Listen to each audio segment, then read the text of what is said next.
Karen and I can hardly wait to begin this conversation. We have two of our soul sisters and Seeking Center guides, Lizzi Cutler and Michelle Nolan, here with us, and we have no idea what to expect. Let me explain. Lizzi helps you get unstuck and moves your energy back into alignment with her own energy healing technique, along with past life quantum healing, which can uncover and help you heal the root causes of physical, emotional, or spiritual issues, and ultimately facilitate a conversation with your soul. And Michelle has created tarot therapy, which is her own unique form of using tarot to talk to your soul and spirit guides. Her sessions are unlike any other tarot readings we've ever had. She gets to the core of who you are, why you are where you are in your life, and what you need to do to live your most fulfilled life. Okay. So here's where it gets really fun. While Lizzi and Michelle had heard of each other, they hadn't met until recently. And when they did, it was definitely a reconnection of soul fam. Plus, the idea to work on each other felt like a no-brainer. They did, and we can't wait to hear about what they each heard, experienced, and feel now. Let's get going. Hi, Lizzi. Hi, Michelle. I feel like this is after the first date. That's a great way to put it. Yeah. We fell in love. We did fall in love. A one-night stand gone well. And we got to witness it, which is amazing. So how did it start? I think it was that Lizzi worked on Michelle first. Yeah. Really, it started when we met all together. Yeah. And Michelle was channeling some stuff for me, just sitting and hanging out and shooting the shit, essentially. And what Michelle started channeling was like, look, I don't mean to be offensive, which for me is like music to my ears of please get to the heart of things. And what Michelle had called out in that moment was so enticing and juicy and really an aha of, yes, that's such a great way to put words to something I've always felt. And so then we booked. So the next weekend, I worked on Michelle on Sunday, and then Michelle worked on me on Monday. And the back-to-back was really interesting and amazing. And we were in Michelle's home. So I was in her cocoon. So Lizzi, will you just give a quick overview for people listening about what you do and how you were going to work on Michelle? Yeah. So normally when I'm working on a new client, we start with an energy alignment and then we'll do some energy edits. So in an alignment, I'm reading the client and I'm just going through and figuring out what's stuck, what words need to be put to it, what's happening emotionally and physically that your soul is trying to get your attention on. So where is your soul kind of feeling like your 3D self or your human self isn't getting the message? And I'm in the delivery of the message. And then we go into edits where I help you clear some of that stuckness and show you how to do the work to clear it yourself. And then in that work, we'll also include a past life quantum healing, which edits are great at helping clear issues or stuckness from this lifetime. And then the past life helps us go back because sometimes it's from another lifetime that we can't quite get to it from just these memories. With Michelle, it was a little different since she's so in this world and has done so much of her own work. She looked at me and said, I want to do a past life quantum healing. Let's start there. And I'm not going to say no. So in the quantum healing, we go into this it feels like a casual hypnotic state because all three of you had done it now and you're all nodding your heads, that it's not hypnosis in the sense that you don't know where you are, you can't function, you're very present to it, but it gets you into a different layer of the consciousness. And Michelle, I would actually love to hear your input on what that felt like for you, where you can still talk and you're still present, but we can get into some of the deeper files in the back room. What did it feel like for you, Michelle, in that? It did feel like a very conscious hypnosis. Like you said, I definitely knew what I was saying, but it was almost like I was outside of myself a little bit and could hear myself talking, then really be in the moment of what I was saying and thinking through what I was saying. So I felt like it was immediate hits for me and very visual for me. We're going to dig into if you will share. But had you ever experienced anything like that type of deep meditation or hypnosis before? No, I'm always blown away by people's gifts and their modalities. And Lizzi is definitely such a great guide for this because I like to say I'm very good at getting into other people, but people are not very good at getting into me. We actually talked about that too. I think that's what's so special about the two of you allowing yourselves to give each other these gifts. And because We've talked about the vulnerability of even the practitioner, of almost the loneliness of being a practitioner because you're always giving to other people. So in this case, that's why it's so fun for us to share your experience. And that's what makes it a little bit different too. The other thing I want to point out is, to add to what you're saying, Karen, is that they are both such strong women and strong souls. And so I think it takes a lot for both of you to trust somebody else, to really let them in. So I just wanted to just talk about that for one moment. When I first met Lizzi, obviously we're always reading each other probably for what we do. But when I first met Lizzi, I had this vibe of that she was almost more of a shadow worker than a light worker, because she's got this kind of like warrior energy to her. And I think now I understand it a little bit better. When I went in, you do have to feel like someone's there, almost like in a protective energy. Otherwise, especially if you're not used to this kind of work, you could feel very overwhelmed or a little bit lost or scared or fearful. And Lizzi's energy made me feel safe. And I don't know what her experience with other sessions have been like, but if someone did go too far deep or went in a place that they didn't want to be, that she would be able to pull that person out and not have it be more of a jarring experience. Thank you. I think it'd be interesting for those listening who don't really know what that means of a light worker or a shadow worker versus a light worker. Michelle, will you explain your take on that? Yeah, so my take on that is light workers generally are healing based in the sense that they try to elevate, more go to a platform where you're elevating someone's energy, right? And you're trying to raise the vibration. A shadow worker is more when you're going into the depths. So it's definitely healing in different ways. But when you go into like shadow work, you're trying to get into more subconscious, unconscious, maybe past life stuff, things that are probably wrought with a little more trauma even, and old wounds that you have to face. And not that light workers don't do that, but it's in a different way. That was my take when I met Lizzi. I think I was right. We're going to get to it. And Michelle, you haven't had a ton of other people work on you.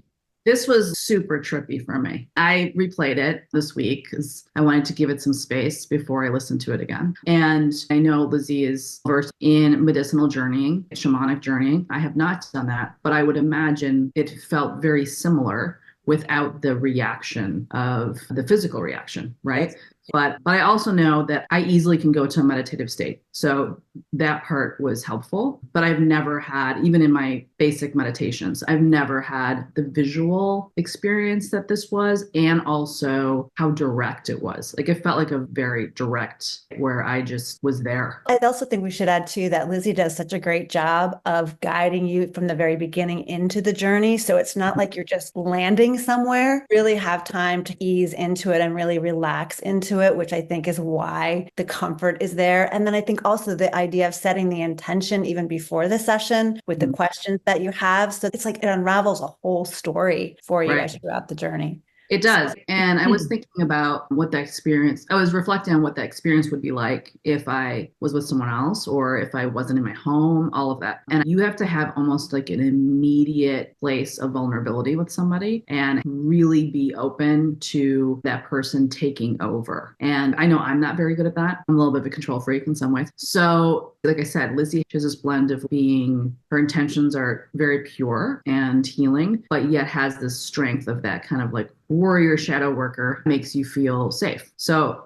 I think in that element, you have to have both. I also just want to throw in, before Michelle starts sharing her experience, what Michelle went through is different than any other session I've witnessed. Of course it is. I just want to, like, it wasn't going to be normal. We knew that. Yes. But it was not normal. I also just want to say, so the listener knows, before you do this session, I ask you to make a list of every question you could possibly think of when it comes to your physical body, your emotional body, and your spiritual body. So that's what we're talking about when we say you come in with questions. You think like, my back hurts, why? Can you fix it? My allergies are bad, why? And can you fix it? How do I help my relationship with my mother? Anything you can think of is on the table. And then we just get through as many of the questions that we can. And in most sessions, those questions are answered in the past lives. We're shown where they come from. They're healed in that moment. And then whatever isn't, we call your soul in to ask questions to your soul. All right, let's go. It's so much. Also, I think you should mention, Lizzi, I was under for 2 hours, right? And we could have kept going. Really, the only reason that I stopped was I didn't want you to be getting tired. But yeah, I think your recording was like 2.5 hours. Yeah. Wow. Normally, I block 3 hours for these. Yeah. Listening back, there weren't many lulls. You had a lot to say. I had a lot of lives to go through. Also, as Michelle said, I have done many journeys with plant medicine and different types of plant medicine. I've done a lot of rounds with ayahuasca. I've done a couple rounds of toad. And the entire time Michelle was talking, I was like, she's an Aya.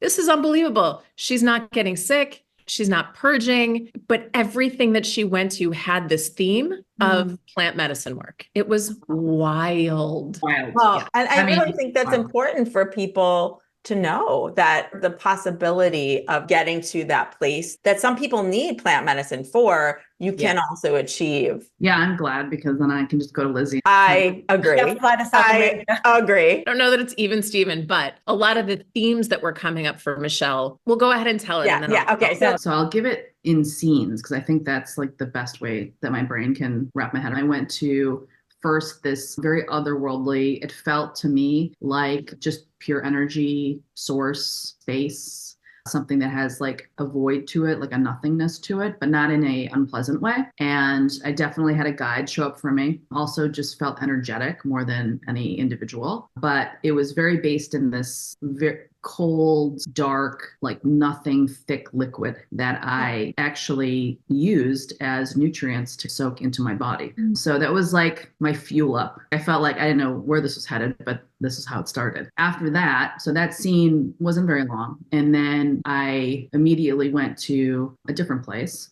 Liz, would you want to maybe jump in? In that scene, so normally the way that it works is I'll take you through a lifetime. We'll see a few different important moments in that lifetime, and then we'll start a new lifetime, right? We'll go from wherever you land in the lifetime, go forward to a few important days, go to the death, and leave all of that in that lifetime and go to the next. For Michelle, she was just, I would say, okay, let's move forward to another lifetime. And she was like, no, wait, this character, this guide wants me to go here. So Michelle, essentially, it felt like she was going through Indiana Jones, Super Mario Brothers adventure. I was really letting Michelle guide it. And I just had bumpers on her of, I kept checking in with my guides, knowing she was perfectly safe and just taking note that something big was happening. So as she's like absorbing this liquid, my question was, is this nutrients? And she said yes. So I would see what was happening as she was describing it, and then hear what the next question was to ask her to get her to the next. It was like a leapfrog kind of thing. So next scene immediately was volcanic. So I was at a volcano, and really the liquid from the first place was, I said, like cold, thick, lava-like in consistency, but different material. And the lava from the volcano, I was thinking about this, seemed very similar, but it had a complete opposite feeling to it, in the exact opposite, like just as energetic. The other one was more about calm and peace, and this one was about energy and vitality. It's like life force energy. I took it in my hands and I created a ball with it. And then I immediately got shunted to underneath the ground. So I was in the earth, in the soil, like bugs, worms, feeling all of that. But I was flesh at the point, so I could feel it on my skin. And then I remember Lizzi asking me if I still had that ball with me. And I said, no, but I feel like I do. Like I didn't have it in my hand, but I It's felt like like in you almost. Right. And then we were trying to figure out what I was supposed to be doing in the ground there. And I noticed that all the bugs, everything that was moving around me were hyper chaotic. It was frenetic. And Lizzi prompted me what I'm supposed to be doing there with that, or what am I supposed to do anything. I immediately knew I was supposed to calm all the bugs and put them in order. I gave them order. So they all calmed, and then they all stopped and then went on their way and did their business, like instead of being disorderly. And then I immediately wanted to leave that. It's like almost like I had to work in different areas, and then I would be done and move on to the next place. So the next place was above the ground in a rainforest type of place. And I noticed a very large tree that was obviously larger than anything else. And it was basically trying to grow as tall as what I noticed was above the tree now was the actual liquid from the first scene. So the sky was the liquid, the black liquid liquid. And so the tree was the tallest in the whole forest trying to reach that, but I just couldn't, right? So this part is where afterwards I'm like, wow, there's definitely something going on here that was deeper than my consciousness because I do have a wild imagination. But this part was like, oh, I can't believe this happened because I was really asked like very specifically to touch the tree and to really feel the tree. And as soon as I did that, I started bawling. I was actually, because I'm a big crier, and I was like uncontrollably sobbing. Wow. Right? And I just kept saying to Lizzi, because she was like trying to keep me there in that emotion, to feel the emotion. And I just kept saying, I could feel, I was the tree, basically. I could feel how sad it was at a very visceral level. Part felt like a purge. It was very clear to me. I think I even kept saying to you, try to let this move through you, because I could see it almost like moving through her, trying to get up and out through the leaves and the branches of the tree. And I had a different perspective of what it was than what it was for Michelle. Right. In my imagination, my human brain, I'm like, oh, the planet is sad that we're ruining the planet or like something like that. And it wasn't any of that, but I could absolutely feel this thing was releasing from her. Like it's been impacting you for your whole life. This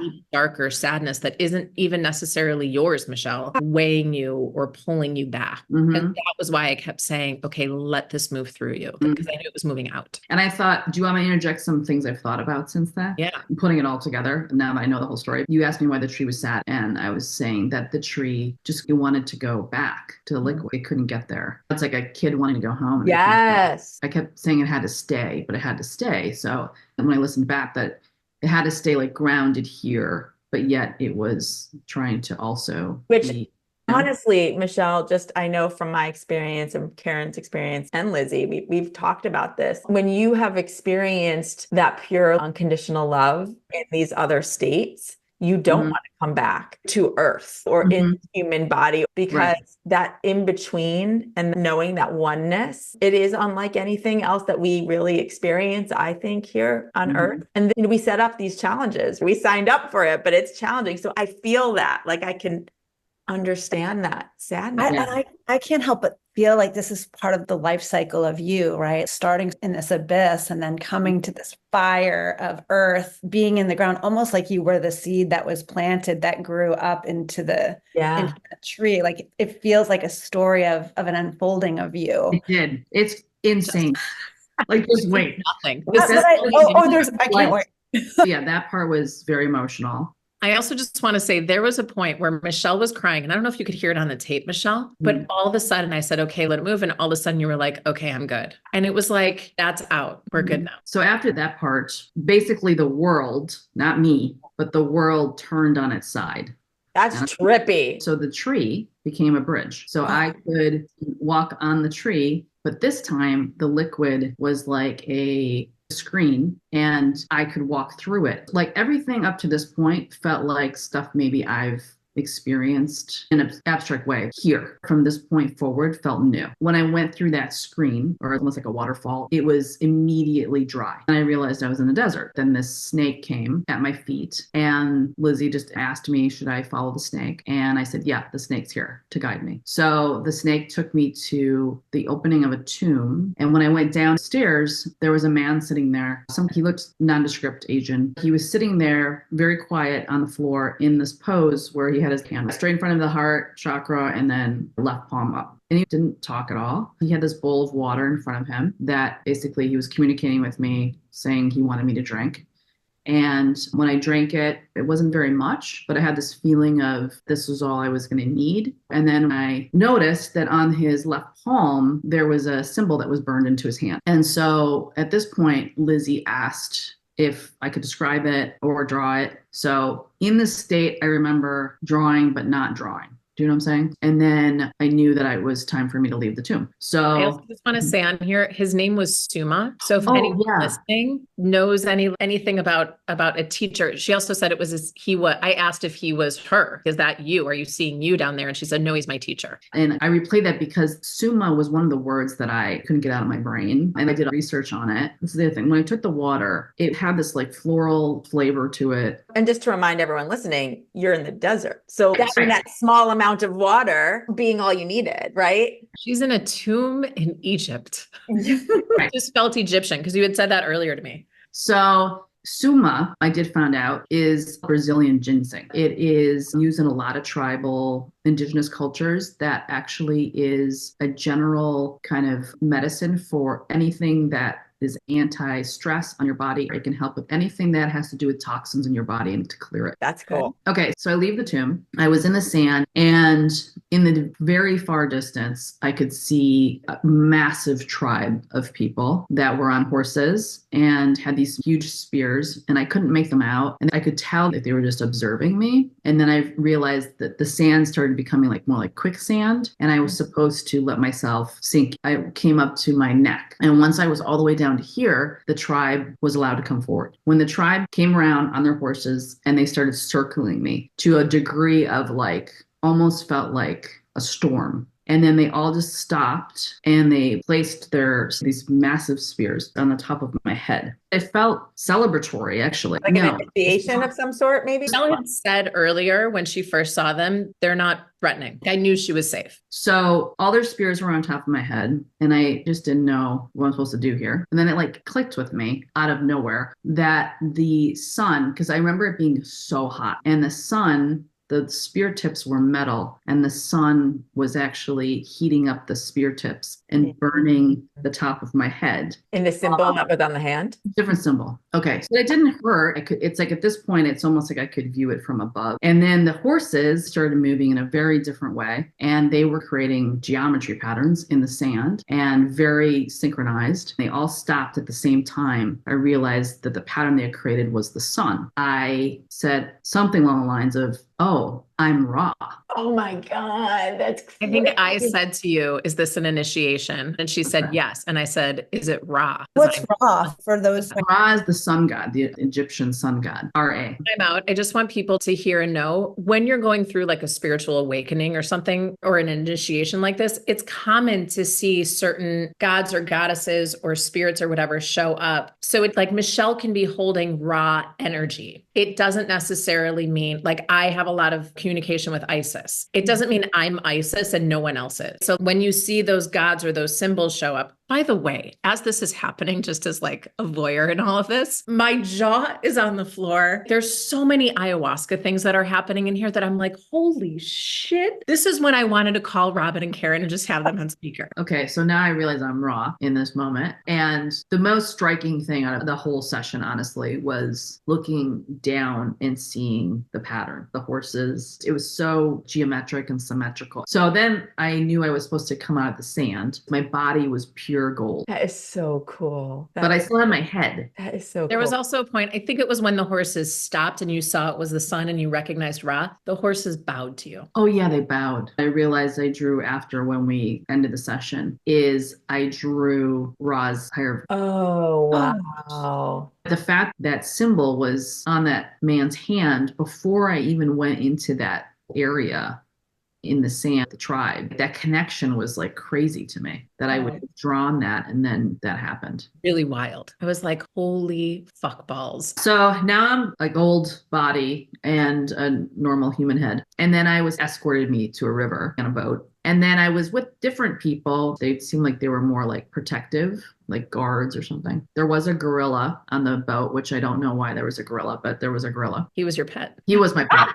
So then I'm in Latin America and I was docking. There was a different tribe and I realized the head of the tribe, the chief of the tribe, seemingly was my brother. So he was very welcoming and happy to see me. And then all of a sudden I was like in his hut, face to face with him again, sitting on the ground. And he did have me smoke something. And then all he wanted to show me were these bones. He kept showing me all these bones that were laying in front. And he wasn't speaking. And then I noticed something that didn't seem to fit in the hut. And it was a skull that was crystallized. It was like gleaming. The bones were disgusting. And then this skull was just beautiful and pure and light. It felt completely out of place. I started realizing that was me, that those bones were mine and the skull. And then immediately they wanted to cleanse me. So I was in the river again and they started washing me, but it was very vigorous and very uncomfortable and I didn't like it at all. So this is where it got dark. In that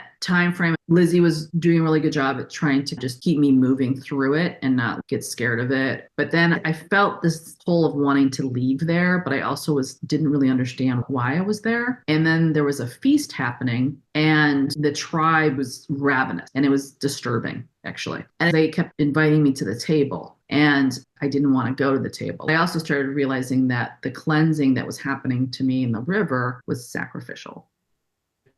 I was the one being sacrificed. Yeah. I was the one they were eating. That part was probably the darkest part. And then Lizzi tried to push me through that. And there was a girl that showed up that was on the edge of the kind of the forest opening. She was just standing there waiting for me, like I had a choice. And I chose to go with her. So I went with her and she felt like indigenous Latin American. Then a jaguar showed up and a leopard and then a white wolf. The white wolf immediately felt like that was me. And then the black jaguar and I started basically communicating with each other. And I realized it was someone I knew from my past that I needed to settle things with. And I remember I started crying again.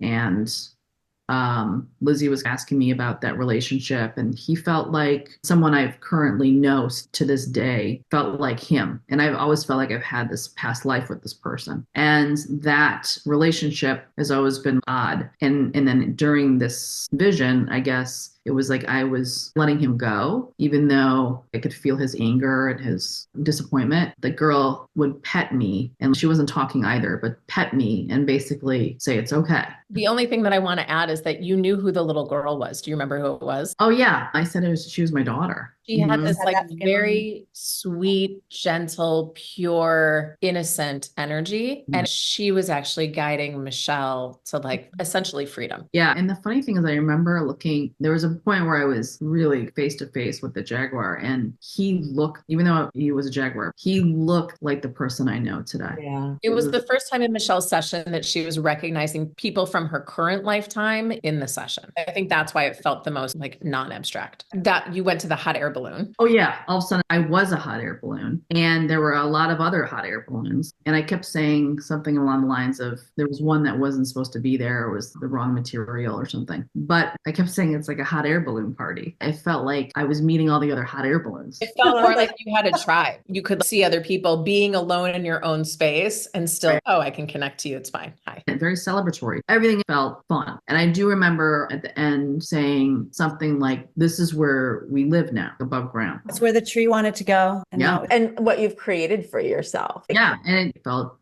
good. So after the hot air balloon, then we went into soul. And before going in, Michelle and I had talked about, okay, are we going to call in your subconscious or your soul? And what do those words mean to each of us? And I had said to Michelle, look, you jump into the deep water. Let's go soul. We think of subconscious as like the layer between your thinking 3D human self. And then there's a bit of subconscious, and then soul is above that. Or in another space, maybe not above as in like better or worse. But so when we brought your soul in, the same thing happened with Karen, where she was speaking in a different, it almost had an accent. And I've experienced that with people that when we call in their soul, it's almost like their voice drops an octave. Robin, your voice dropped. Yeah, it did. Karen was speaking completely different. And so Michelle, I think that's what you were experiencing, was like, what is this? I know that we're in the right place when I'm working with someone because of that shift. Yeah. Like, I'm no longer leading. I'm asking questions, but I take the seat bowing in front of the all-knowing. Yeah. Yeah, it felt when I listened back, not as much when I was in it. It felt, okay, now I'm going to tell you. Yeah. It's Which right. is what our soul does. When I've had those conversations on that level with Lizzi and in other instances, it's very important. And by the way, when I was in that energy, I felt so good. It just brought me right back to my essence of who I am. It was the best feeling ever. Yeah. The highlight for me at the ending, my soul was basically saying that Ra was my ego, and my head was weak and vulnerable then, but my body was strong and had a really masculine energy. But in the other life, when my mind was clear and clairvoyant, my bones were brittle and weak. And I was supposed to be both, that skull on that gold body. Wow. Guys, this was at a part where I was like, okay, we're going to ask the soul now to please recede to where it comes from. I was wrapping up the session and Michelle goes, wait, you missed a part. Saying it felt like very commanding. Yeah, we got this final nugget of you idiot humans aren't getting it. So you're missing the most important part. And that was when it said that. That, like, Oh. this is how you own your gifts. This is how you step into the power you're here for. So you could have the shimmering skull on the gold body. And then she saw the tree touching both sides of it. That was the bridge again. Wow. The vision of the tree being the bridge. I was like, someone needs to write a movie. Yes. This should be a Princess book. Bride You have to needs- create like an It Yes. was Right. so Afterwards, Lizzi, I'm like, is that normal? None of it's normal, but that's really not normal. And I'm watching Lizzi too as you're telling this story, Michelle, and she's just beaming. I just love the love that you have for the work that you do. Yeah. And sometimes at the end of sessions, I ask if people want a keyword in order to go in again. And people have said no. And I was like, please say yes. And she Right. did. I was like, oh, I cannot wait to go again. And it might not be the same, right? Like your soul is going to give you whatever it needs in that moment. But for those that are curious about plant medicine, I just want to wrap this point up. In ayahuasca, there are certain themes that are common to show up in ayahuasca. One is she will show up as a snake or a jaguar. Those are two common. There are others, but those are two that, like, it's really common. Sacred geometry is something that she will show you in ceremony. So as the horses were going in circles, they're creating a pattern before she could see the sun. Michelle's never done plant medicine and doesn't know from sacred geometry and said yes. Plus the indigenous people that she was describing in a South America, Latin America kind of vibe, like with the bowl haircut, there was like a maroon dash on the forehead. I was like, ayahuasca, are you here? Are you telling me that she needs to drink? Are you giving her all of this and she doesn't have to drink? What's happening? Wow. The themes through the tree, the earth, the jungle, the rainforest. Ayahuasca comes from the rainforest, comes from South America. That's where the plant is growing. There were so many little markers like that I was like, this chick is magical. And one of the things that you heard when we're talking to your soul was that you don't necessarily need to do plant medicine in this lifetime because you've done that in so many lifetimes past. And I've been told that before. It was really, as a spectator, I was like, this is Never Ending Story meets Princess Bride. Oh, and the symbol on my brain, on my skull, was a triangle with a circle in it. And then I was thinking about that. I'm like, what is that? So Ra's symbol is just a circle. It's just this disc. And then I was like thinking the pyramid. This is the other story I told Lizzi after this. So I only have one tattoo on my body and I got it when I was 17. It was like a complete joke, but it's an Ouroboros. So it's a snake biting its tail, like in a perfect circle. And I got it so young, but I was really drawn to it. And I noticed when I was researching Ra, that disc symbol, it's an Ouroboros around the disc, like the same actual symbol. Crazy. Everyone listening or watching, you cannot make this shit up. It's like putting a puzzle together. That's what a lot of this work is too. It makes you become more of who you are. And this is going to help not only you, but it helps all the other people that come into your world for guidance and healing. And I will say it's only been a week, and I've had some readings in between there and that you've given. Right. Yeah. And they are different. Wow. Okay. So that just leads, can we talk now about Lizzi's? Yeah. Great segue. I want to note that when we were together, knowing that you were going to swap some sessions, Michelle was already starting to receive messages about Lizzi and what her reading might uncover. So I just want to set that stage. So tarot is my tool, but I call it more tarot therapy because they are very therapeutic sessions that are more based in psycho-spiritual work than mysticism, even though there's an element of that, or pure psychology. So it's a combination of that with astrology a little bit, and then also my intuitive gifts. So they're very deep dives lasting for a few hours. And it's really for soul path awareness first, and then soul path alignment and removing any blocks that are much deeper, unconscious or energetic or old wounds so that you can align with where you are at in the 3D with the 5D self. Soul basically is speaking through me and you're hearing it so that you can become conscious conscious about it. So Michelle was describing when we first started, and I don't know tarot. I don't understand the cards. I think it's so cool. I don't know what they all mean. So I wasn't like in this communication with her. She really had to break it all down for me. And when she first put like the first few cards out, she said, this is the heart of the reading. And there are 3 different buckets that we look at, which was such a cool way to break it down, that there's love and intimacy. There's support, which is like your family and your friends and your community. And then there's your career and your purpose. And for me, in any reading that I get, I always want to know about love and career. Like, how do I step more into my power and create a bigger impact? And where's my person? And the first thing she was talking about was the heart of the reading, where she was saying it's about the actual work and where to put your effort and where to put your resources. That like part of what I don't understand or what I'm confused about is what I should be doing. Like, I understand my sessions and I know how to help, but I don't feel like I'm good at the tangible. Who do I pay for marketing? Where do I go for this stuff? I just want to do the session. And then she also quickly got into this really soft connection of, oh, you love this. You love what you do. You are alive when you're doing it. And I kept saying, I just want to do the sessions. I don't want to think about social media strategy. I don't want to worry about billing. And I love being in the work. That's when I feel connected and alive and present. And so then we got into what is blocking that. And this is so wild because she was saying, it's your battle against yourself. You've had this constant feeling that you're at war.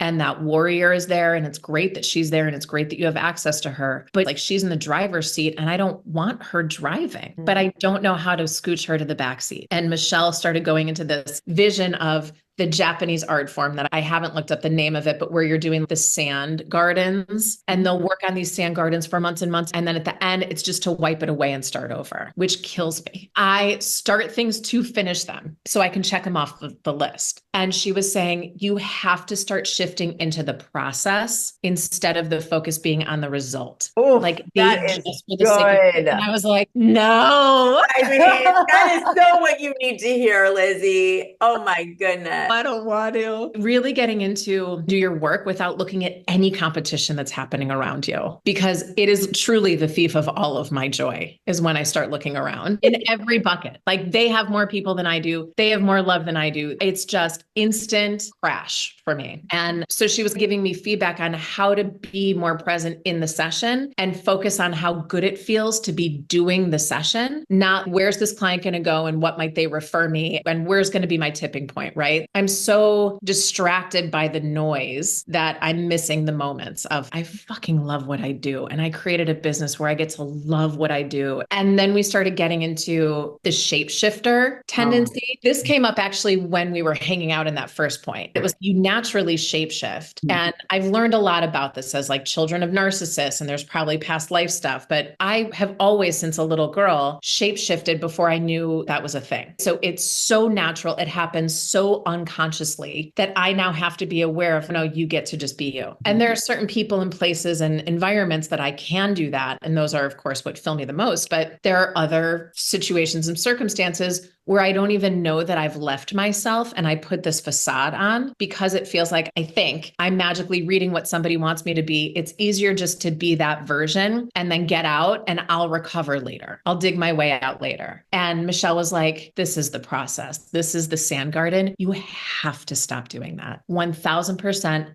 critical that you stop doing that. I don't remember how the cards were unfolding, but these were the messages I was getting from them. There was something that came through about, and I just had an experience of this literally the day before. So after I left Michelle, I had other family obligations to go be in, and I instantly felt myself crash. Leaving Michelle, I was on such a high. This is when you gave the session to Michelle, you're talking about? Yeah. So I left that just wanting to share it and be in it and still be in that magic of this world and talking about this kind of stuff. And I instantly went into a family setting that felt more like, you know how like families tend to go through the laundry list of everyone in the family of this is what they're doing. And I was like, wah, wah. I'm so glad everybody's doing well. And like, I know. This isn't sexy. This isn't juicy. It isn't fun. And Michelle even brought that part up, that I get into this thing of if I don't see it as juicy enough or deep enough, I jump out really quickly. And it feels judgmental and it feels bitchy. And I know, and I don't want to be like this. And by the way, then I had a session with Stevie, the astrologer, who said it again. Wow, Lizzi. I mean, And these are people that you can hear. Yes. That's what this And is about. they don't know me. It really became about what can you do in those moments, whether you're on a date and they just want to talk about, so do you have any siblings and where'd you grow up and where'd you go to college and like the surface stuff. Michelle was like, instead of worrying about, you're not asking me any questions about me. Because normally on a first date, I feel like I carry most of the conversation. I ask questions for the first 40 minutes. And then when I'm not asked anything back, my new tactic is to just sit there quietly, comfortable in the quiet and see if they'll ask anything. And Michelle's, but why not say, do you have any questions for me? And I was like, I have said that, but I really sit there bitchy. If you're not going to ask me anything, I'm going to leave. The energy that I was feeling from you, I think, when we started talking about that overall, was that you already made up your mind. So that 8 of Pentacles in the heart of your reading, that's why all the silos are connected, right? Dating, your work, family, friends. It's one step at a time. It's not jump to like, this person sucks, so I'm out. Instead of like, hey, maybe we could have a conversation about me a little bit. Because Lizzi's mind is very fast and she's a fast processor and intelligent, but that can work against her. Yeah. I know Lizzi well enough to see when that happens. And what I try to explain to people is it's worse experiencing it and being in it because it is maddening. Mm-hmm. And I don't want to be this way. And I do want to just slow down and be in the moment. And then when I'm with someone like you guys, where it is deep and it is sexy and juicy and you can go into the shadow or the light and it's so intoxicating that then when I'm not in it, I don't have a lot of patience for it. I don't have any patience anyways, which is part of the problem. A lot of things I think I said to you repeatedly was, we're not trying to change you who you are. It's just about having a better awareness of how to be your best self. Because you actually, as warrior-like as you are, you also have a very loving and soft side. And so it's being able to bring a little more of that out in those moments, which is the patience, right? So then what we uncovered, and I'm jumping quickly, into like the past stuff was where the Empress came out and 3 other cards that came out in there that I don't remember or know that were representative of, in these past relationships was when you were able to step into your divine feminine and really come alive. And that I accidentally linked that it was the men that were the catalyst for me stepping into that energy versus me being the energy. Ooh, that was, yeah. That's And good. a big chunk of the reading became about, okay, now the work is Because we're really working to remove the block of being able to like just be present and be in me. and also to remember that linkage of all that softness of the Empress, really divine feminine energy, caretaking, empathetic, compassion, all of that stuff that really is core to you, was being only attached to past relationship and experiencing it then. And that was where that loop started happening, right? Yeah. So this loop that I've been stuck in with exes, where Michelle was like, wow, you're really good at imagining and fantasizing, and you actually feel it. You are present. You are physically in the moment. And I'm like, oh, I get the happy hormone hit. And so sometimes if I'm having a shitty day and I can't get out of it with my other tools, I go into, I'm just going to pretend I'm there in that thing that I want because I just want the hit. And Michelle was like, but it's reconfirming the mistruth that it was about him, not you. So now the work that I've been doing this week, which has not been easy, has been one, noticing that when I shapeshift, just instead of judging it, to really go into, I got to go back and detach from that again. And like smushing out part of the sand that got messed up and redoing that little part. And then also when my brain wants to go back to those past relationships, I've spent the past few days really saying goodbye and letting the tears flow and listening to the crying playlist. And like a 12-year-old, I missed the sad part of the song. I have to rewind. And this is what Michelle said. You've been fighting this battle where either he's going to come back and beg you to come back, or you're going to meet somebody who's so much better and so much cooler that he's going to look and be like, shit, I can't believe I missed that. John Mayer. 100% true. John Right. Mayer. But I always talk about John Mayer. Mhm. And she was like, he's not fighting the fight with you. No one else is at war with you. It's you standing there like ready for battle, exhausted and starving on the field, and no one's coming. You didn't quite remember this, but when we were sitting with you, Robin, when we first met, we were going to do these sessions together. And I said, okay, Lizzi, remember this. The Queen of Swords is going to come out for you. And she came out multiple times. Wow. So for people that don't know who the Queen of Swords is, the Queen of Swords, she's the bitch of the tarot. She's the one that is in there there for the fight. She's the one that, when she's used properly, she allows you to detach from things. She allows you to focus. She allows you to use your intuition and your wisdom and experience and not want to recreate bad situations for yourself. But when she's in a low vibration, she fights just to fight. She wants the battle. And so that was a very clear picture for Lizzi, that this Queen of Swords energy that I read from her like immediately, that other people were reading from her too, which is hard to get through. But also she was standing alone on this old battlefield that she didn't need to be in anymore. That's Yeah. huge, Lizzi. It is. And then being redirected of this is where to use her. So now when I feel that pattern in my brain come up of I want to go back to the fantasy of what I, because it was never, the reality of the relationship was never as great as it was in my head. My fantasy was what I wanted. I asked the Queen of Swords to come in and help detach that. Now I'm using her as my friend of, oh, go fight that.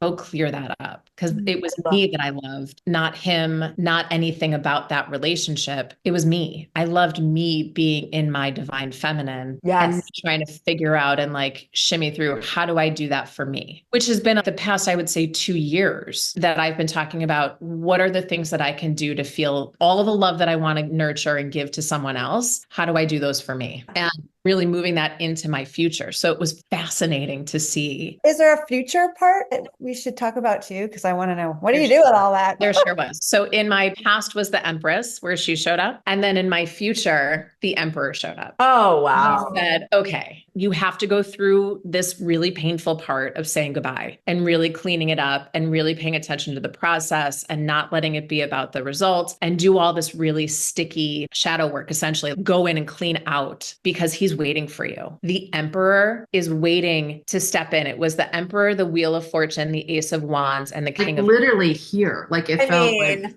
here. That's pretty awesome. Yeah. For those of you listening that don't know what any of those cards mean, I don't either. Look at it like it's energetically the divine counterpart. You can't match up with the divine counterpart until you're in that back in that energy. So it was the basic foundation of your reading. It was all the puzzle pieces were there on the table, like all the energy was there. They just weren't in the right places. The puzzle wasn't fitting together. That Queen of Swords was not being used how she wanted to be used. And now she's being used correctly, which is to basically detach, to use that sword and cut the cords of all that past stuff instead of showing up on a date. I feel like we need to get you that card, Lizzi.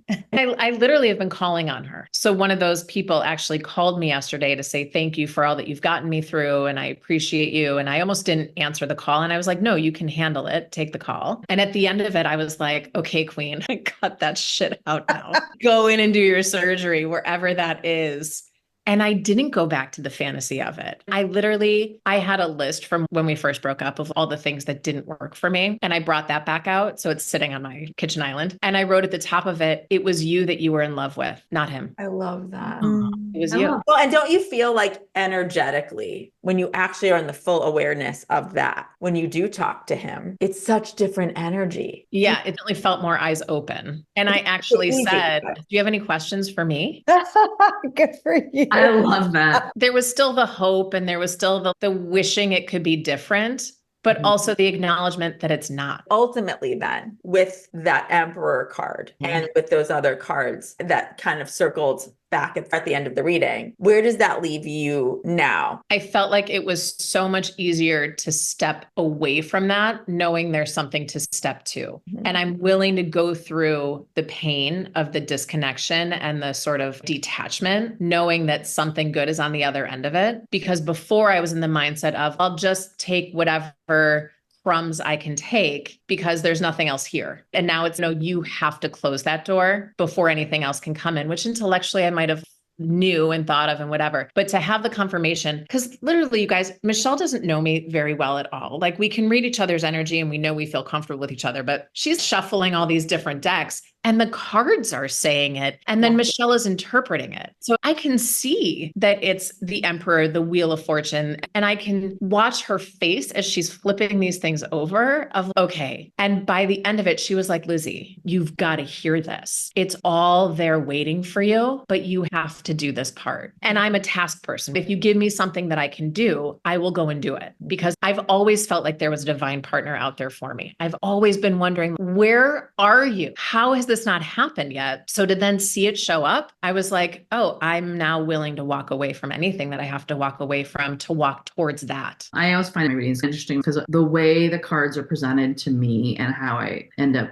interpreting them are always in the way that you can hear. It's in a different voice because it's in your voice. And so the part that I remember saying to you about that future energy, which is something that I think other people wouldn't maybe resonate with, but you did, was the idea that this is a strategic move. This isn't emotional. It's a intentional retreat, like a general on a battlefield that wants to win, that a retreat is always necessary in this kind of position. So it was strategy. I have an alarm that goes off on my phone every day at 11:11 that says strategic retreat. That's what, so when Rob and I, like, we've done sessions and we've asked, like, how do you remember? You remember because you're speaking to yourself. That's right. You hear what you need to hear, and you actually logging that. I didn't know you logged that, but is affirmation for me that I know when I'm speaking your language. That's right. Even seeing when you first both met, you could hear each other because you were both speaking to each other's soul in a way that you could both hear it.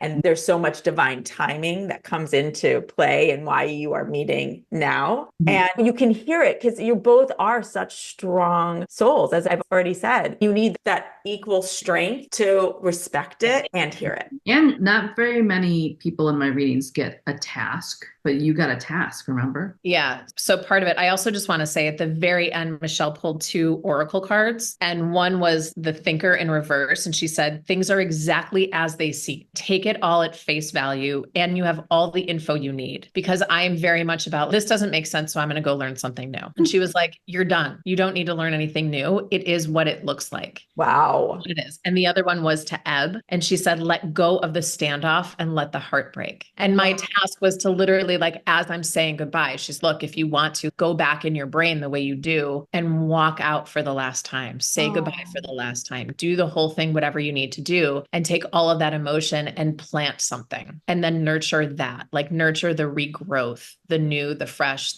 which is Empress energy. I keep picturing a sand art like that. Yeah, you'd be in, I was like Miyagiing her as I was Yes, talking. you were. She needed the process of, I think we need to buy her a bonsai tree. I feel like we both saw this. I feel like a stallion being broken. The horse because she kept saying, like, when they first put the blinders on a racehorse, the horse is going to go nuts. And it's because I can't Jedi mind trick my way through this. I feel like I'm losing my mind. It's so frustrating, and I'm bucking and I'm freaking. Like in every ayahuasca journey, it was like, surrender, surrender, surrender. You have to break. You have to be willing to break. And I'm like, I'll show you. Honestly, it makes me want to cry. I actually feel like so grateful that you could hear all of that. Both of you, actually. There's something to that because I know your frustration, because I feel so connected to you on a soul level that it makes me so happy that you could hear it. And I will say, I also feel like what Michelle was saying in the beginning, if Michelle didn't have the cojones and the chutzpah to a strong tree where I know that I can say, fuck you. And she's going to say, okay, fuck you too. Let's go. Exactly. Right? Like, yes. I'm not intimidated by you. No. And she knows I'm not intimidated. We can hold each other's intensity. Yeah. And we saw that in both of you, which is why we were so excited that you had this time together. Yeah. Because there have been other facilitators and even other people that I've sat with for plant medicine. I can't go to the depths of hell because you're so frail and fragile that if I fall off the cliff, you can't help me. And with Michelle, it was like, no, I can shatter. And she's got a hand right there to grab me if I need it. So that felt really safe. And there were even moments when we were all hanging out when you were first channeling where you said, this might be offensive. It was like, oh, nothing is sexier. Do you want to make out? I'm so sick of struggling and suffering. I don't want to do this anymore. I just don't know what I don't know. Yeah.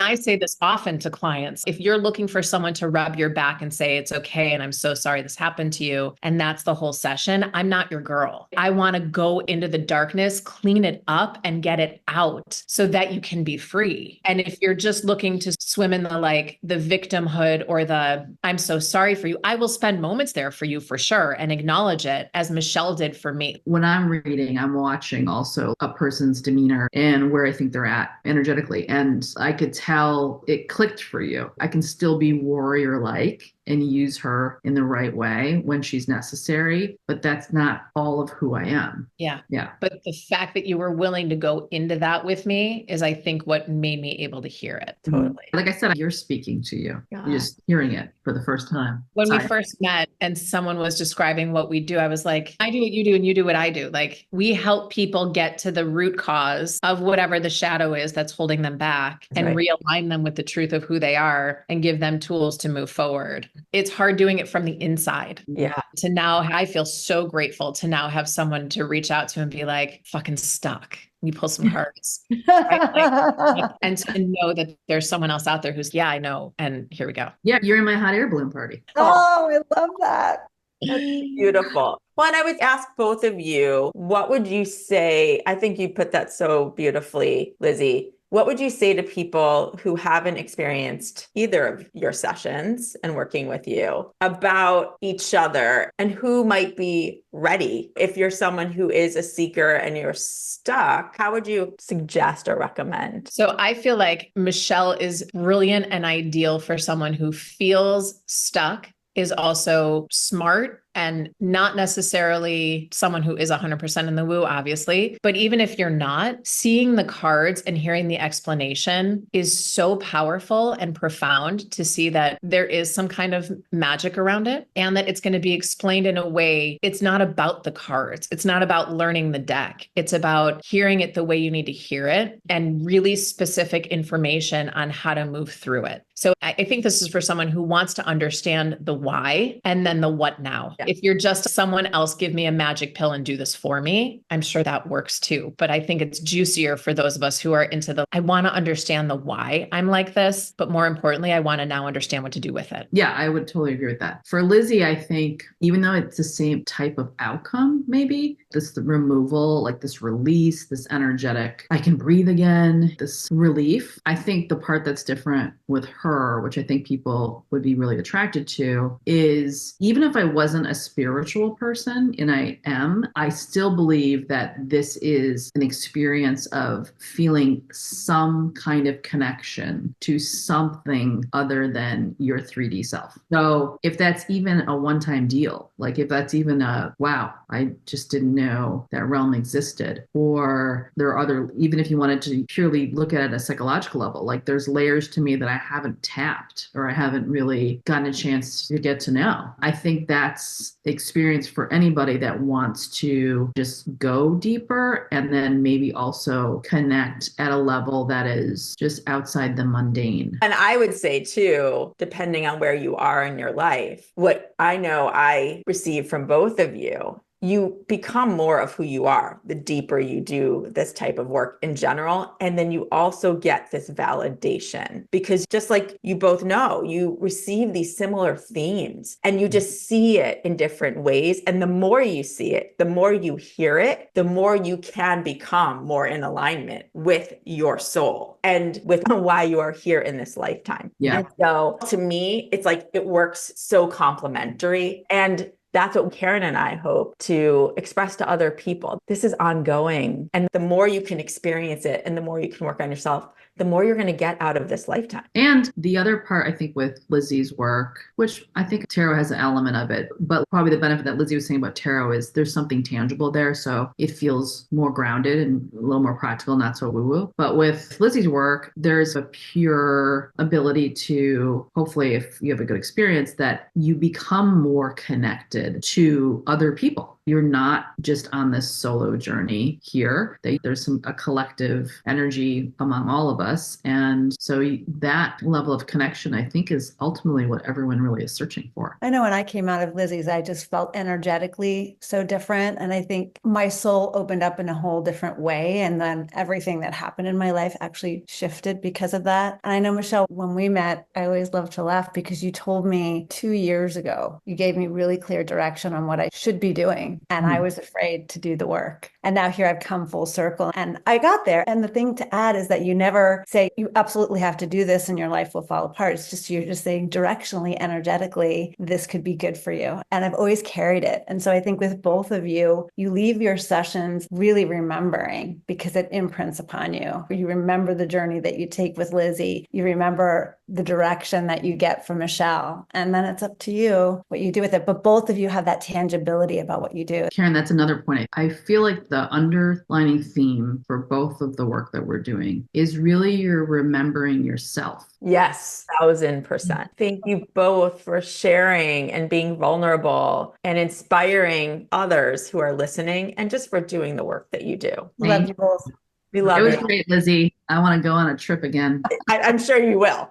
It was very cool. And really part of why we wanted to both do this with each other and then talk about it is to acknowledge we're all works in progress. And there's nothing about because I do this work or because Michelle can read tarot that we have it all figured out. We're working just as hard as everybody else to stay in alignment. And I think that's what we're here for. And I think the misalignment is forgetting that we are source. And we're just trying to go back to remembering that in different modalities are helping us get there. That's the perfect way to end today. Thanks for bringing us together, girls. If you'd like to work with Michelle, you can email her at mtnolan, Nolan. You can find out more about one-on-one coaching, energy alignments, past life quantum healing, and Lizzi's other offerings at lizzicutler.com. And you can also follow her on Instagram at Lizzi Cutler. And you can also find more with Lizzi and Michelle on our YouTube channel. That's youtube.com/@theseekingcenter. Thank you.